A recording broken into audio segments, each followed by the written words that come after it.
நான் நினைக்கிற மாதிரி தான் எல்லாரும் இருக்க வேண்டும் என்ற எண்ணம் வந்து நம்மையும் காயப்படுத்திடும், நம்மளை சுற்றி இருக்கிறவங்களையும் காயப்படுத்திடும். ப்ராக்டிக்கலாக அது சாத்தியமும் கிடையாது.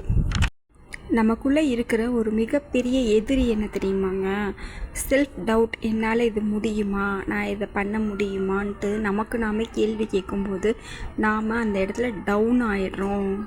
நமக்கு ஏதோ ஒரு வாய்ப்பு கிடைக்குதுன்னு வைங்க, அதை பயன்படுத்தி முன்னுக்கு வர்றதை பற்றி யோசிக்காமல் இது என்னால் முடியுமா, நான் இதை பண்ணுவேனா, பர்ஃபெக்டாக பண்ண முடியுமா, எடுக்கலாமா வேணாமான்னு 1008 விஷயங்களை பற்றி யோசித்து வருத்தப்பட்டு கவலைப்பட்டு அதில் காலடி எடுத்து வச்சோம்னா எப்படிங்க அதில் சக்ஸஸ் பண்ண முடியும்? நமக்கு தெரியாத விஷயமா இருந்தாலும் நம்ம பண்ணணும், நம்ம இதில் நாம் யாருன்றதை ப்ரூவ் பண்ணணுன்ட்டு நினச்சி ஒரு ஸ்டெப் எடுத்து வைக்கும்போது மட்டும்தான் அதில் நாம் நம்மளுடைய தகுதி என்னான்றதை நிலைநிறுத்த முடியும். தெரியாத விஷயங்களை கூட தெரிஞ்சுக்கலாம். இதே என்னால் முடியாதுன்ட்டு நான் ஃபஸ்ட்டு யோசிக்கிறேனோ அந்த இடத்துல நான் தோற்று போயிடுறேன். இந்த மாதிரியான ஒரு மனநிலையில் இருக்கிறவங்க பார்த்திங்கன்னா அவங்க தன்னைத்தானே காயப்படுத்திக்கிட்டு அவங்கள ஒரு மனநோயாளியாகவே அவங்க